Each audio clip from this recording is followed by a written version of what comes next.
G'day, Ben Cousins here. Peace, everybody. I'm Carmelo Anthony. You're listening to Ball Magnets. And you're listening to the Ball Magnet Podcast. He's a superstar. He is an absolute superstar. Tom Mitchell. Cripps at the back. Cripps is too good. Nil, yes! Oh, how good was that?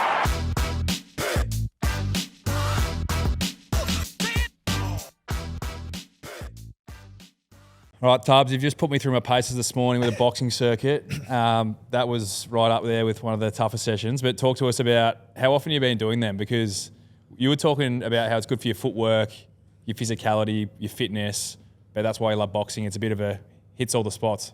Yeah, it's good. I love it in the off-season.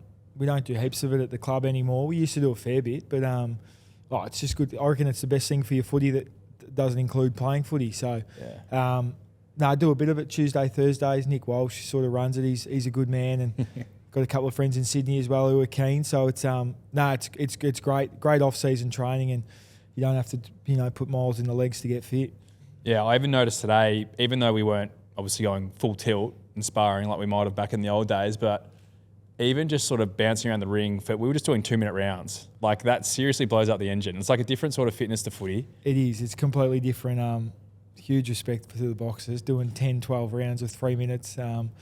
It'd be good to do one day, but you'd only want to do one. And you're going to save your brain a little bit. But I can see you doing a fight post footy. I reckon you'd be like, those fights where like Dane Swan pops up and does a cameo. You are $1.01 to do I 100%. Have to be the right opponent. Yeah. You wouldn't want to be versus Sonny Walters or Cyril or someone. I wouldn't. NRL versus AFL, you could get around that in Sydney. But you need a bit of training. Wouldn't want to roll up cold. Yeah. Shout out to Walshy as well. $10 sting on the way out. Thanks for that, mate. But yeah, mate, how's the off-season been? It's been a big off-season for you. We're just chatting about proposal to Georgia, so congrats on that. But you guys obviously played junior basketball together and then went to school together. That's how that all obviously started. And now you've got a baby, Isla. How's the last sort of 12 months been? Because a lot's happened in your personal life. Yeah, it's been a big 12 months. Well, 2024 has been, a lot of new things. Obviously having Isla pretty much round one, and then rolling into the season. The Giants travel a lot as well early. So I found the first few months really tough, to be honest. And Georgia did herself. She was struggling a bit, and not having heaps of support in Sydney. Isla, she didn't love sleeping early days, so she made it pretty tough. And then we were travelling, almost every weekend. The first, I think we travelled 8 out of the first 10 weeks. So it didn't help, but it's since, once she got to about 5 or 6 months and really got in the rhythm, it's been great. She's good fun. Off season's been just spending a lot of time with her and spending a lot of time in Melbourne with family. Had a little trip to Bali as well. Got the proposal done. Got Bali Belly as well. Got Bali on the way out. Got back. Yeah, that was intense. Yeah. But it's been good. Yeah, been pretty low key. Not like the heyday of your New York or your South America trips. But we had a good New York trip a couple of years back. That was good. Yeah, they're a bit different now, but I wouldn't mind. Still love my travel. It just makes it a little bit harder now, but it's been good fun. I reckon you would thrive in the international rules. I saw Pendles, I think, speak about him wanting to have it back. That's just your bread and butter. Like, mate, since a young age, like you've always been. So I'm trying to think of the right word here. Patriotic isn't the right word, but you've loved like a rivalry, even in junior sport. Like, it was Ashburton, it was our team. It was me, you, Giacovani versus Fitzroy and Dill Buckley, and then it was sort of Wesley and the APS, and you've always thrived on those big, you know what I mean? And then now Sydney and the Giants, and I reckon the international rules for you, that would be like one of your pinnacles. I'd playing that. I think the last one we did, I was when I was in New York, I broke my foot and then I missed out, so I fucked that up. What was there a game? Was that the last time it was on? And you didn't get to play? Yeah, I was in the squad, and then I had to call up whoever was organising at the time and say, mate, I've actually had a little accident. Is that a footy-related injury or non-footy? I was playing footy just in New York. Yeah, on the concrete. Yeah. So, mate, it'd be so fun to go, even especially to go over there and play, and knowing a few Irish boys as well. They everyone's pretty keen to get it going. So if the AFL, I've got to make sure I have a good year this year, then, mate. If they pick the team, if we do go this year. I think an All-Australian captaincy should be an automatic pick, but I do wonder if you can get There's some good- suspended in international rules and whether it comes across, because that could dictate the way you play. Yeah, who was that? Was it Chris Johnson? Yeah, someone when you went absolutely off and was just throwing haymakers, the and then code I don't think he haymaker. gets suspended in AFL, so Yeah, that's probably why you want to That's go as actually- well. He probably ruined it for us, actually. Yeah, hasn't been back since. What about you're very into your horse racing as well, and that's been another part of your off season this year. You love getting to the races every year. Obviously, we were at Derby Day last year. I went again this year. Absolutely awesome day. But you actually had a runner in the Melbourne Cup, which a lot of people probably don't know. So how did that come about? And talk to us about Circle of Fire. Well, very lucky. Friend of mine, Perry Sambo, who's in Melbourne, sort of put us into it. Myself and Amon Buchanan, who I'm really close with, and he was at the Giants for 10, 12 years and still really close with him and his family. We're sort of pretty lucky that we got involved with Circle of Fire and sort of followed him for the last 12, 18 months. And we won the Sydney Cup. We were playing with St Kilda that day, and I had friends in the crowd. And I said, just give me the thumbs up if it wins. It was about halfway through the last, and we were up by 6 goals.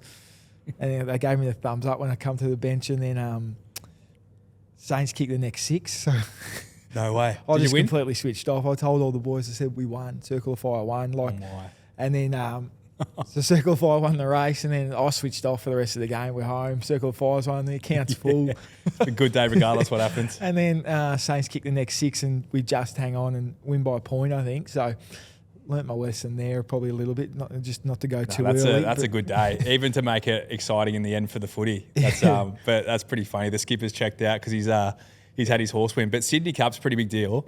Yeah. And then what was its odds? Because I remember you were actually at Cup Day when I was texting you, and you were saying, if it gets up, this could be a big night. But Yeah. it was pretty short. Like, it was one of the favourites. It was the favourites leading into it after the Sydney Cup. You probably bought it into favouritism with how much you were betting on it. Because Well, I just kept saying Toby Greene. I told a lot of people about it, but it was he jumped about 20, 25 bucks, but he ran really well. We had barrier 24, so couldn't really do much from there besides get forward. Mark Zara was great. He ran a great race and ended up coming 6, and it was pretty tough. So hopefully get another crack at it next year. But it was just, to have a Melbourne Cup run was pretty special. Being in the mounting yard pre-race was probably the best half an hour, you can have. Yeah. Just all the excitement and tension and seeing the jockeys, trainers. It was pretty cool, actually. Even Georgia got around it after watching the Winx doco. That changed their view on horse racing. Yeah, so gotcha. it was good fun. How was the communication with Mark Zara? Because normally they come to the owners, is it pre or post race? They sort of Yeah. give you a plan of what they're going to do. Like, I've only had small interactions with my friends who have horses. I don't actually Yeah. own any. But did you get that insight for the biggest race in the country? Well, it was funny because because it was so hectic in the mounting yard, and obviously Melbourne Cup was 24 horses, and then there's probably 200, 300 owners in there, so you couldn't really move, and I didn't know where the other owners were, but I saw Zara, sort of friends of a friend, walking out just before he walked out the race, gave him a big pump up. I'm like, do you want me to take some of that weight off you? Because I could feel the weight belts underneath. I said, we don't fucking need that. Yeah. Give him a But captaincy rev-up speech. Yeah, he was funny. He was good. He took it well, and he was unreal. And he knows what he's doing. I didn't have to tell him anything. Yeah. I find that so interesting, the fact that they actually, so what would they all weigh? They must all weigh like a baseline of, let's just say, 50 kilos, and then they strap whatever I they're reckon carrying. like some of the, probably Zara and J-Mac, probably, I don't know, maybe they operate at like 53, 54 Yeah. and ride sometimes at 56, 58 max. And then, there's a lot of 50 kilo horses in the Melbourne Cup, which not many jockeys can get down to. It's pretty, I've talked to a couple of jockeys over the years, and it's a bit unreasonable, I think. They must be so cooked at the end of race days. Yeah, just like, as the way the jockeys have explained it, as humanity's grown and everyone's got bigger and stronger, and there's not many people at like 50 kilos these days. No. So I think, I got no idea. I'm no expert, but I think they need to make the weights a little bit more manageable for the jockeys, because I think it's a pretty tough lifestyle for what they do. Yeah. Let's get to your footy, because obviously you've had a superstar career. I even think sometimes it's so crazy. Probably a lot of people have heard, we've had, very similar upbringings. We grew up together essentially from probably, under 9s onwards, really. Yeah. Jack Viney, was with us as well. I think we had 6 drafted from our under-15s team, which is pretty insane. It is, yeah. But they were the glory days. But it's crazy to think back to then, running around Burwood Reserve, that we had that many players sort of who have gone on to play AFL. And you look at yourself, captain the Giants, all-Australian captain. Mate, you wouldn't have even gotten our leadership group at Ashley back in under 9s, but now you're captain of an AFL team. So what are your recollections of junior footy playing down at Ashburton with the crew we had? We've got lots of good memories. That's sort of all they are. I loved it. Like, that's sort of where the love for the game sort of grew. Even guys like, Jake Williams and Connor O'Byrne, who were really close with growing up, and they were some of the better players who didn't get drafted. Yeah. Pretty lucky to have so many good players in the one team rolling around, and we won every game for a couple of years straight there, and then moved to the big boys with Yarra, and we went from Waverley to Yarra, the big leagues, couldn't hack it. Yeah, we moved up, and Fitzroy got the better of us a few times, which still funny to talk about because Dill Buckley's obviously was a big part of that, and they had a fair few guys get drafted as well. But I do remember the rivalries, and it was intense. We hated them, so it was good fun. And there was parents on the field some games. Like, there was parents from Fitzroy coming after you and Jack Viney. Yeah. And then our parents probably into there. It was full on. Yeah, it was. Rushdu. Yeah, it was great. It was good fun. You probably don't get heaps of that in local footy these days, and probably for good reason. But it was awesome. It was some of the that's where your love for footy grew. Even though, I remember Sunday night club nights, looking forward to them. Just running around, get up to no good. Yeah. And it was just good memories, and haven't been back to Ashley for a long time yet. But it's I think the club's in a pretty good position from what I hear these days. I think they're one of the biggest clubs in Australia. And you go back down to the fields now. When you're a kid and you're on the field, it feels massive. And you go there now, I'm like, you could kick it in 2 kicks. Even I could kick it in 2 kicks. I haven't been there for a long time, but it's just lots of good memories. Yeah. And then obviously played quite a bit of basketball as well. Solway, I actually remember one year, you're like, join Solway. That was like your junior basketball club. I was like, yeah, sweet. Didn't know anyone on the team. And then you pulled out last minute, so I was playing with all your mates, didn't know any of them. Yeah, I think I remember that. And then the other memory I was just thinking of when I was driving here was, I'm going to test you with this memory, but I reckon it was me, you, Jake Williams were playing golf at Oakley. And I've walked ahead I think I remember at Oakley, and you've just hit. I've walked ahead to go find my ball. I'm like, I just don't hit or whatever. And you've hit and sconed me in the back of the head. Yeah, I did, yeah. That was probably my first ever concussion. I remember it hit like one of those drain pipes, those circle things like that. That's right. It bounced off it that. Hit it and kicked up, and it's just... I thought I got swooped by a bird or something. I think I was standing next to Jake, and I'm like, we might have just killed him there, because I think you dropped and like grabbed your head. Yeah. And like we ran up thinking you could be dead. Yeah. I do remember that. It was bloody unlucky because it hit one of those drains and just bounced up. But there was plenty of that stuff that happened along the way. It was great memories. And then if we move to your AFL career now, which you must pinch yourself sometimes with what you've been able to achieve, but I know the type of guy you are and how much you crave team success. It must burn that, you've been so close on so many occasions. Like 2019, that was the year where you missed the prelim and then come back in for the granny. Yeah. And obviously that was a tough day for the team. But then a game that well and truly could have gone either way that we're both a part of was the 23 prelim where we won by a point. Yeah. And I still remember standing behind your kick from the boundary, which still marked in the goal square. And I remember thinking, this is going in, we've lost. Were you thinking the same? Oh, yeah, there was a fleeting moment where I definitely thought it was going in. I think I was pretty angry once Steele marked that ball. Because the line of the kick, like I was standing right behind him when you snapped or checked or whatever you did, it was going through. Yeah, I was going in. I just didn't get enough purchase on it. It would have been would have been some carry on after that. That's footy. There's so many big moments in finals, and we played 16, 17, 18, lost lots of close finals. 19, Richmond were just clearly a better side. So it does it like there's some other ones that, that one, even this year, losing to Brisbane after being up by 45 points or whatever it was. It's crazy footy, and we haven't been able to manage to get one yet, but certainly a big burning desire and motivation. But all you can do is put yourself in a position and try and make the most of it. I think that's why most teams respect a team like Geelong and yourselves, the Giants, because teams that just keep having a crack and showing up and Brisbane have probably been similar too. Like, Yeah, definitely. they've been Yeah. close around the mark, and to win it, you have to be Yeah. just around the mark, and then anything can sort of happen. But how have you kind of reviewed, if we go to that 2023 game, how did you review that game and that season, and then 2024 as well? Because this year must have been pretty tough with even the first final. You had a lead against the Swans, didn't you? And then Yeah, could have big one, progressed yeah. straight to a prelim, and then you put yourself in the box seat, home final. Yeah. 2023 is a bit out of the box.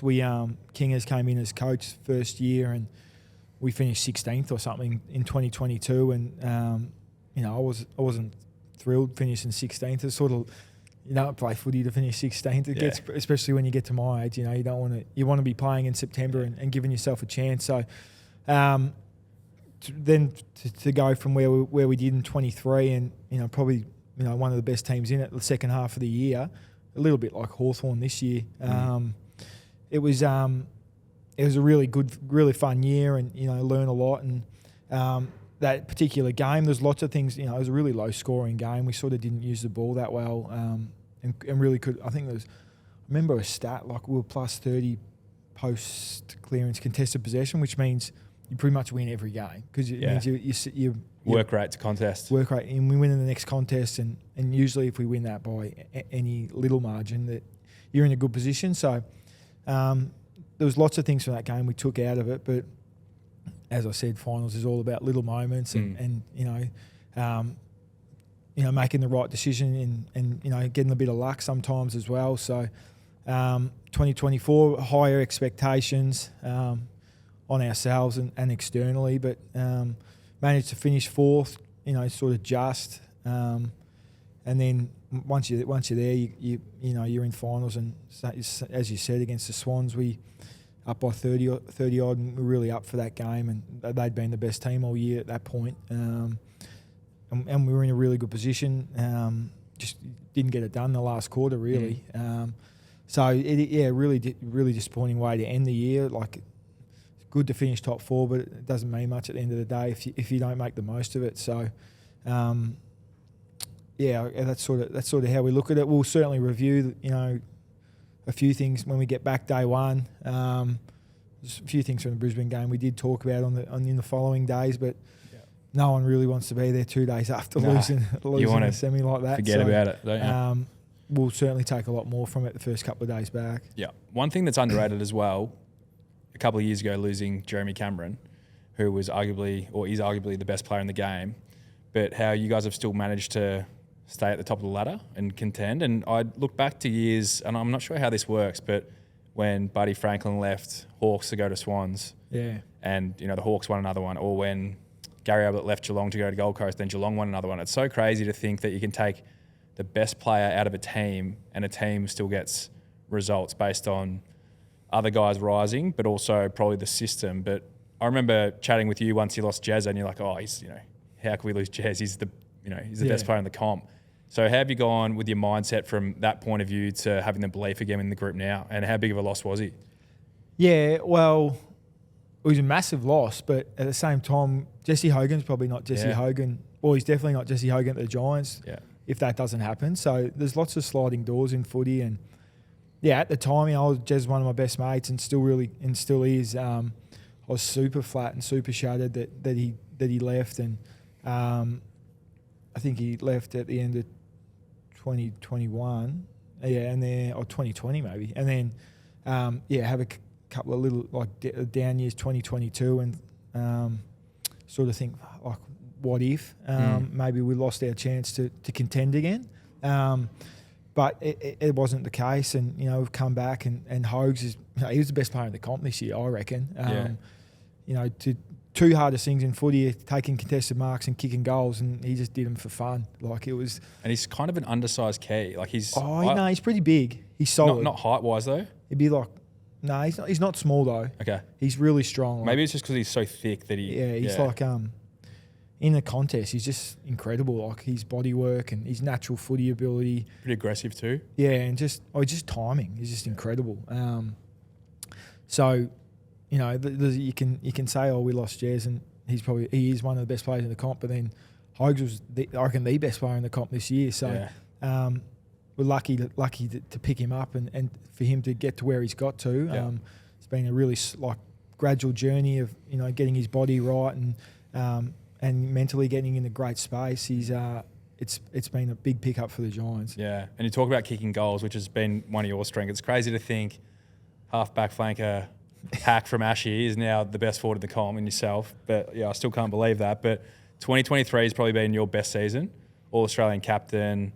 That's, I think, right up there with one of the biggest individual accolades you can receive. But you also kicked 66 goals as a small high half forward. So you're still getting, up the ground, doing what you do. You're finding a lot of the ball. Contested marks is a strength of yours as well.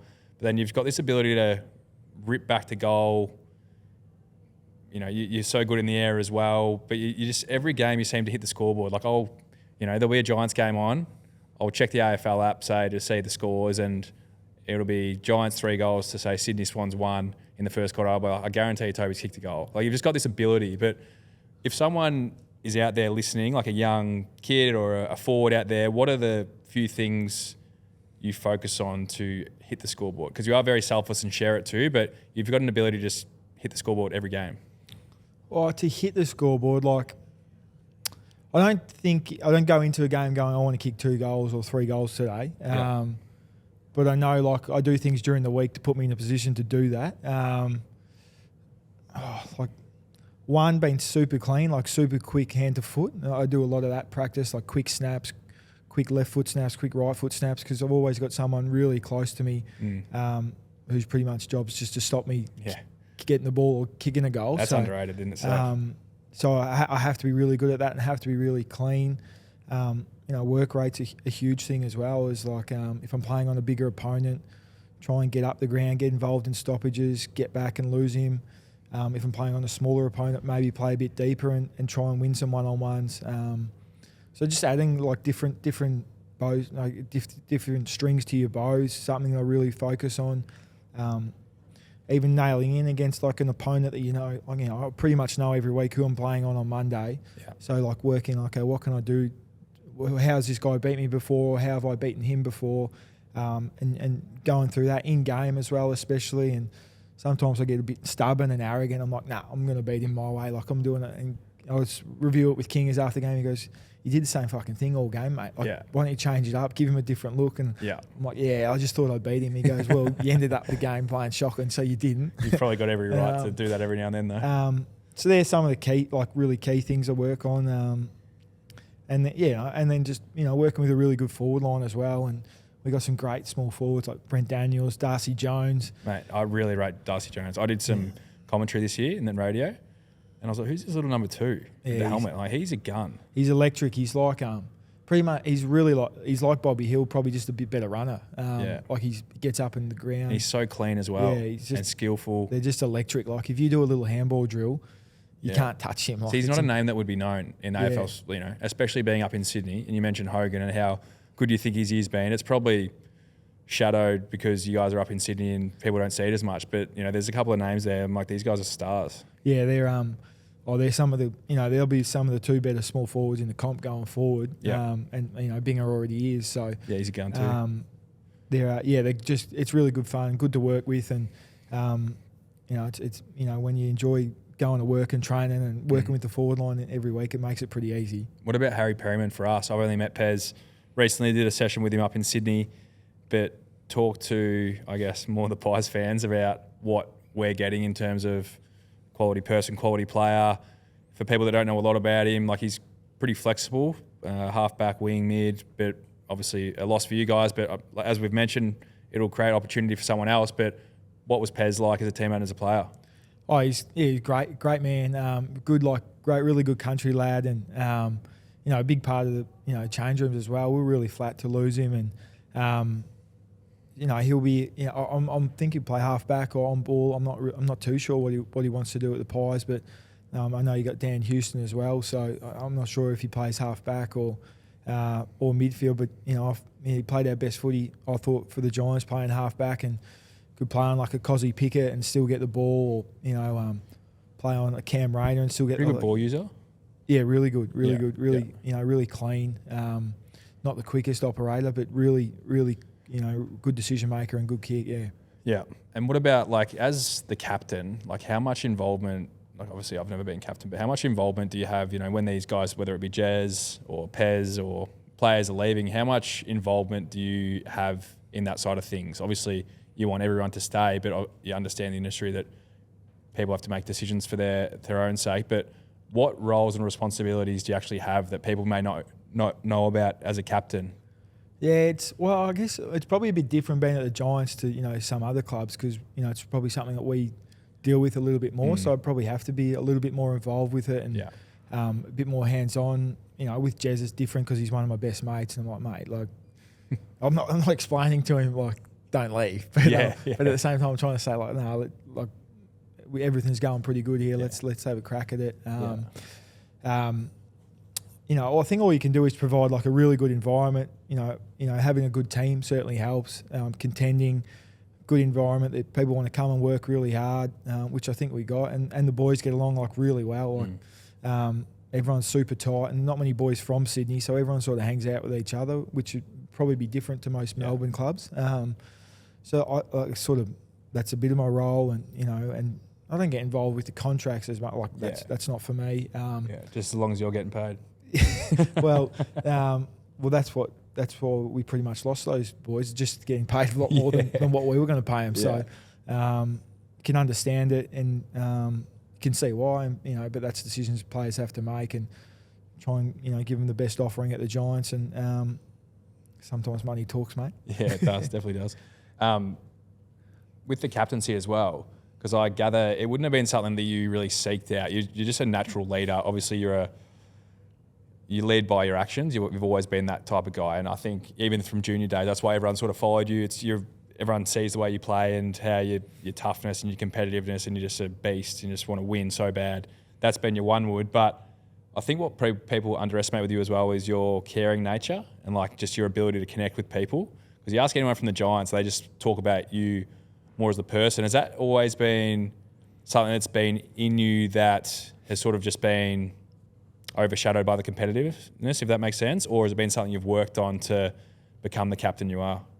No, it's definitely something I've worked on, and getting better at showing empathy is something I probably need to get better at again as well. But I've always, have formed really close relationships with people around me, and I've never had trouble sort of making friends or forming close friends. So I guess it's just a continuation of that. I really enjoyed working with young boys and seeing them grow. I really enjoy that, and we got a pretty young list. So, and I'm pretty old now.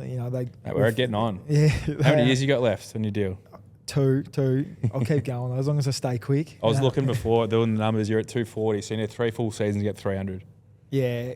Well, yeah. Hopefully, it's we'll see how we go. But it's something I really enjoy working with the younger guys, and and forming those, having them around for dinner. Got different, meeting different guys. It's pretty lucky playing AFL. There's the different types of people you meet and form relationships with. It's something you wouldn't really do if you just have a normal 9-to-5 job. So it's something I enjoy about it. Yeah. Where do you reckon you'll end up post footy, and what do you think you'll do? It's not really sure. Well, Melbourne or Sydney. Yeah. Just sort of work it out. It depends how many kids we've got. Probably it depends how we're going with that. So we're just, we'll probably make a decision about that in the next, couple of years. Hopefully, footy continues for a while yet. But I think I like the sports administration and business side of footy. I really enjoy that. I think that's sort of the angle I want to work down. But sort of working, see how we go and work towards it. And but I think I'm starting to sort of nail that. And obviously, you think about it a bit more now that you're getting a bit closer to the end. So. It's something I enjoy.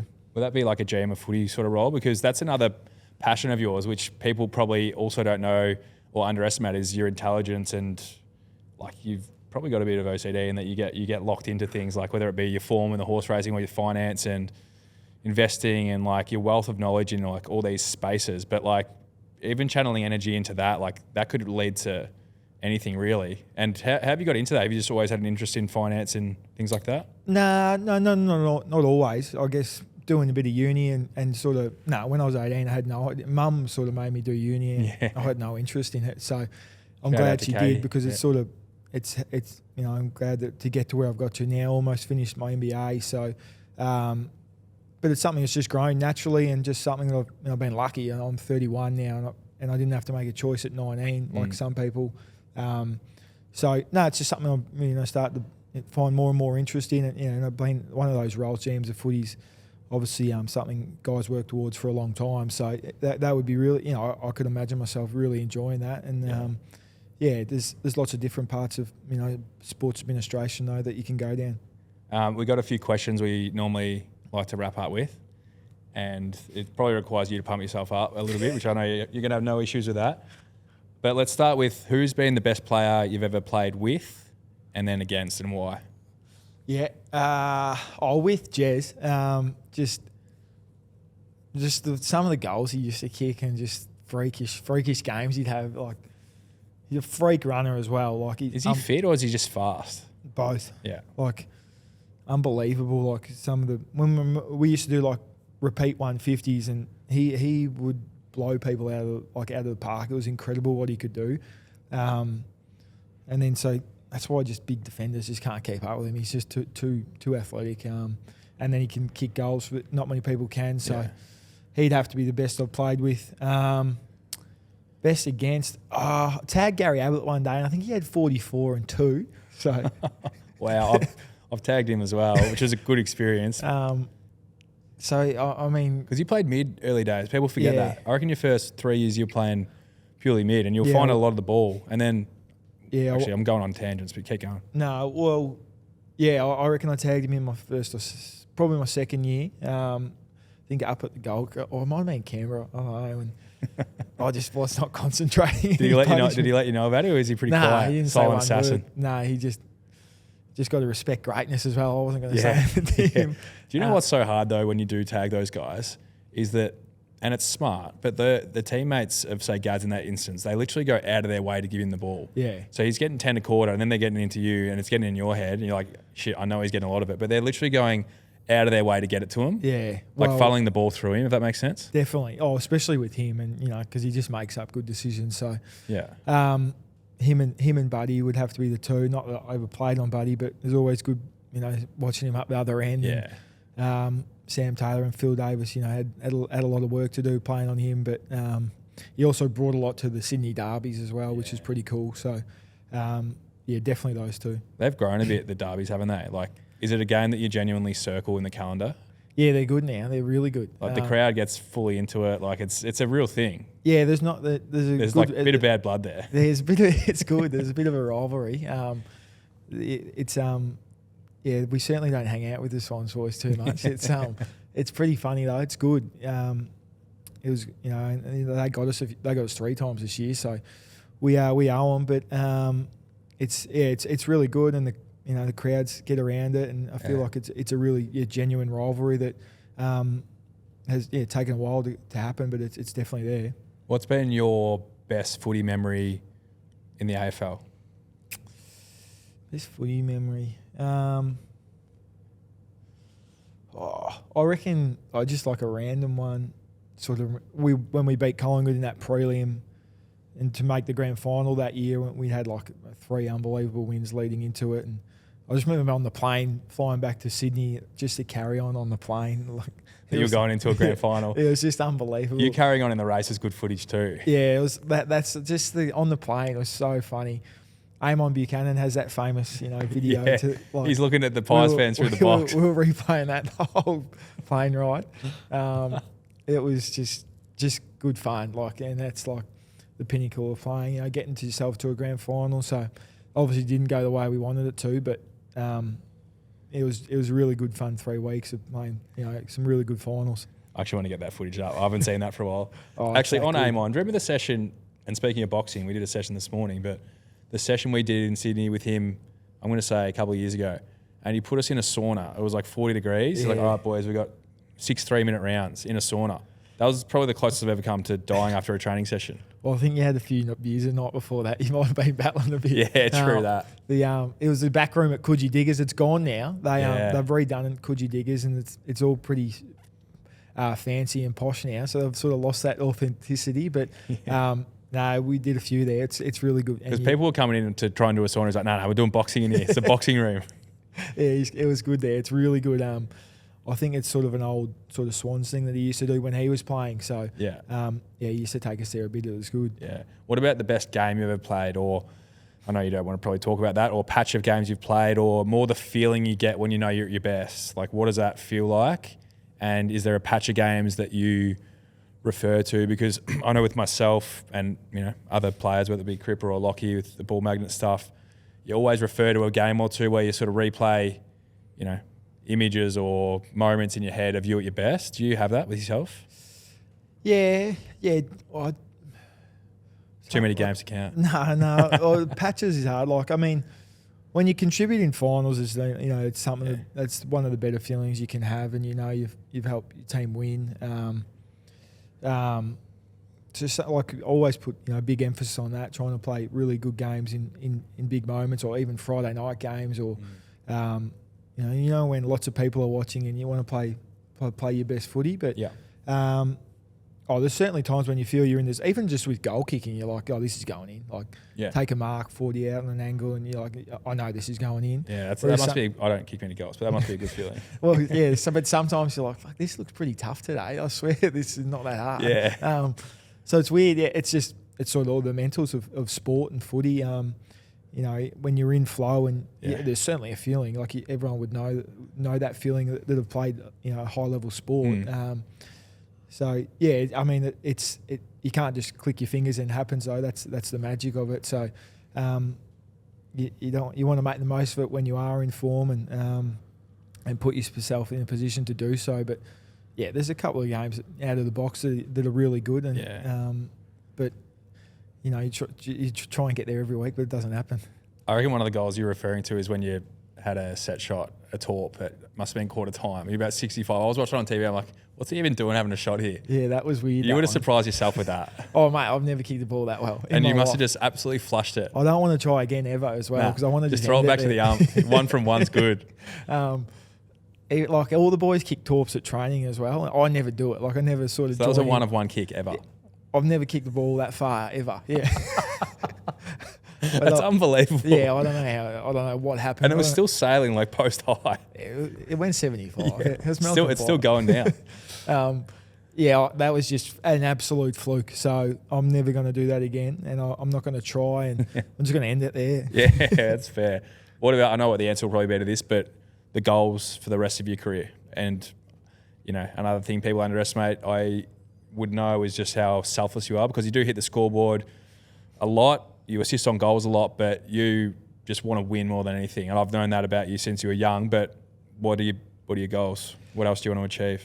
Oh, well, I guess the obvious one, and every player would say this that you interview is, trying to win a premiership. But I feel like being part of the first ever Giants team to win one would be pretty special. And I think it's got an extra sort of emphasis on it. And being there since day one as well, it would, it'd certainly make me pretty emotional if we could get there. And seeing you guys win it last year and Brisbane this year, and you're not too far away. It's certainly you get really jealous. You're like, fuck, I wish that was us. So that's goal number one, and then I guess goal number two is probably a bit down on form this year, and especially the first half of the year.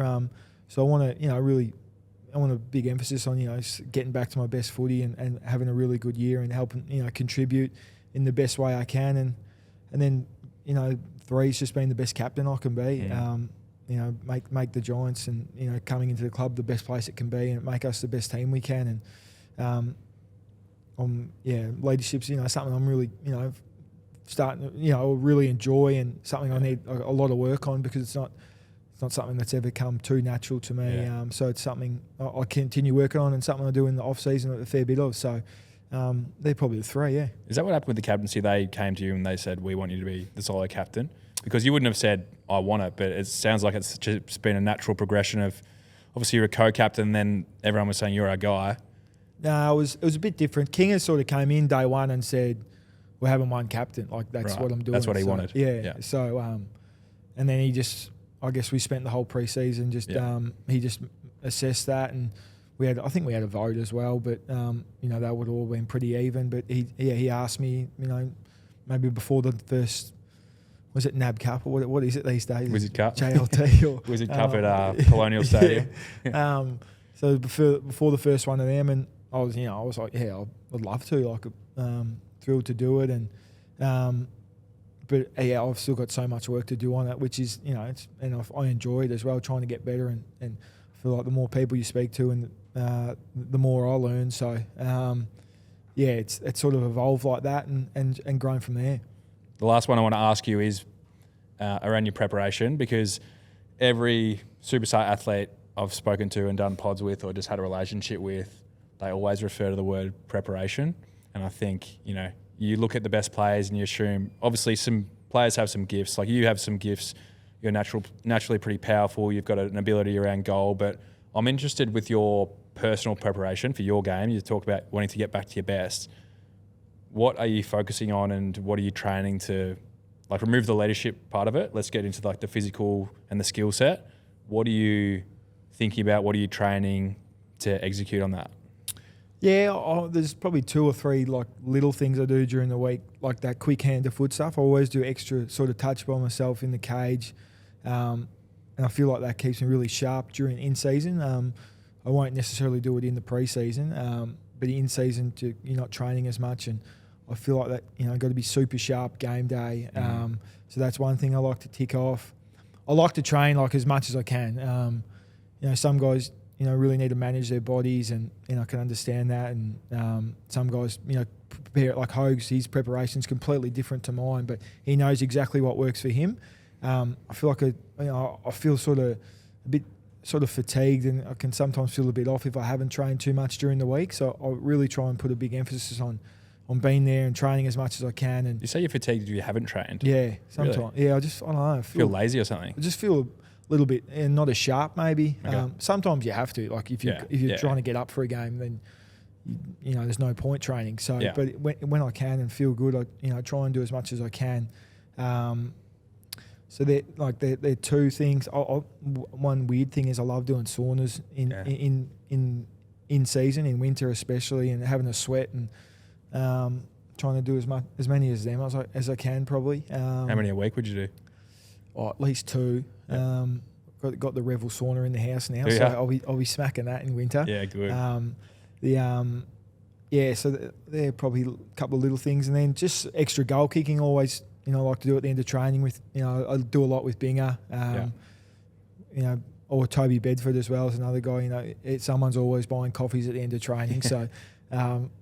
And I give out as much as I get, so it's always a bit competitive, and I reckon that sharpens you up as well. And it's good practice, like practicing with a guy on the mark, sort of getting into you a bit. It's and that's fun too. I reckon when you have goal kicking and there's no one on the mark, it's completely different. As in the angle of the height of the kick, or what? I reckon you need someone on the mark when you're practicing goal kicking. It just adds a different element to it that on game days there, and if you don't, I reckon I just reckon it's so much easier with no one on the mark. So, and especially if they're getting into you as well, it adds a little bit more. Especially when they got a bit of dirt on you, which we all do. So so that's they're probably a couple of the key things I like to focus on in season during the week.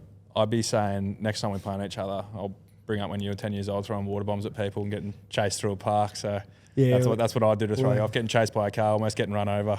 Well, they couldn't catch us, mate. They couldn't catch. Your agility was too good.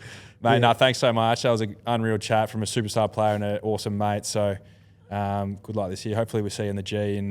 We'll see you opening round. We'll see you opening round, but hopefully we see you again later in the year in, 11 months? Yeah, that'd be good. Opening round's going to be good. It'd be good, yeah. Early start, it's good. It's March 9, I saw. Yeah. That's very soon. It's good though. The Harry Perryman Cup. Yeah, it'd be good. Yeah. We'll have to have a few words to Pez on that day. Yeah, sounds good. Good work, Tubbs. Easy, mate. Thank you. Good job. That was late.